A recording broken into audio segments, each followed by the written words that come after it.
বিশ্বজুড়ে আলোচিত সেই সোনালী চুলের গোলাপি মহিষ ডোনাল্ড ট্রাম্প, যে মহিষকে নিয়ে প্রতিবেদন করেছে আন্তর্জাতিক সংবাদ মাধ্যম। সামাজিক যোগাযোগ মাধ্যমে যার ভিডিও হয়েছে ভাইরাল। কোরবানির পশু থেকে এখন তার ঠিকানা বাংলাদেশের জাতীয় চিড়িয়াখানায়। বাংলাদেশের একটি খামারে লালন পালন করা এই অ্যালবিনো মহিষটি প্রথম আলোচনায় আসে এর ব্যতিক্রমী চেহারার কারণে। মাথার সামনের ঢেউ খেলানো সোনালী চুল অনেকটাই মিলে যায় যুক্তরাষ্ট্রের বর্তমান প্রেসিডেন্ট ডোনাল্ড ট্রাম্পের চুলের স্টাইলের সঙ্গে। সেখান থেকেই নাম ডোনাল্ড ট্রাম্প। নারায়ণগঞ্জের রাভে অ্যাগ্রো ফার্মে বিশেষ যত্নে বড় করা হয়েছিল বিরল এই মহিষটিকে। কোরবানির ঈদ উপলক্ষে এটিকে বিক্রিও করা হয়েছিল ঢাকার এক ক্রেতার কাছে। কিন্তু এরই মধ্যে আন্তর্জাতিক সংবাদ মাধ্যমে ছড়িয়ে পড়ে ডোনাল্ড ট্রাম্প এর গল্প। ব্রিটিশ সংবাদ মাধ্যম টেলিগ্রাফ থেকে শুরু করে আন্তর্জাতিক বার্তা সংস্থা রয়টার্স, এএফপি, সিএনএন এর মতো বিভিন্ন মাধ্যমে প্রকাশিত হয় বিশেষ প্রতিবেদন। এরপরই বদলে যায় দৃশ্যপট। বিরল অ্যালবিনো বৈশিষ্ট্যের কারণে প্রাণীটিকে সংরক্ষণের সিদ্ধান্ত নেয় সরকার।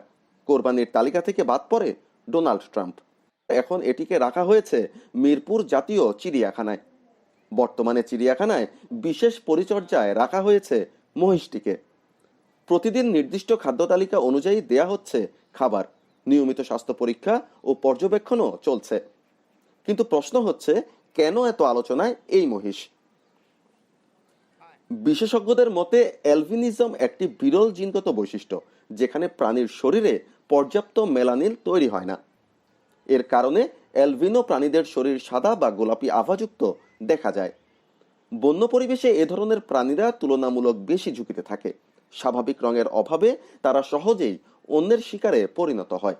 এমনকি অনেক সময় একই গোত্রের প্রাণীরাও অস্বাভাবিক বৈচিত্র্যের কারণে তাদের আক্রমণ করে। গবাদি পশুর মধ্যে এ ধরনের বৈশিষ্ট্য অত্যন্ত বিরল। বিশেষজ্ঞদের ধারণা, হাজার হাজার প্রাণীর মধ্যে খুব কম ক্ষেত্রেই দেখা মেলে এমন অ্যালবিনো বৈশিষ্ট্যের। এই কারণেই প্রাণীটি শুধু সাধারণ মানুষের আগ্রহের কেন্দ্রেই নয়, বরং গবেষক ও প্রাণীবিজ্ঞানীদের কাছেও গুরুত্বপূর্ণ হয়ে উঠেছে। ভাইরাল ডোনাল্ড ট্রাম্প এখন সামাজিক যোগাযোগ মাধ্যম ছাপিয়ে বিশ্ব গণমাধ্যমে আলোচিত এক নাম। বিরল জিনগত বৈশিষ্ট্যের একটি সংরক্ষিত প্রাণী হিসেবেও গুরুত্ব পাচ্ছে। আর মিরপুর জাতীয় চিড়িয়াখানায় দর্শনার্থীদের আকর্ষণের কেন্দ্র এখন এই অ্যালবিনো মহিষ।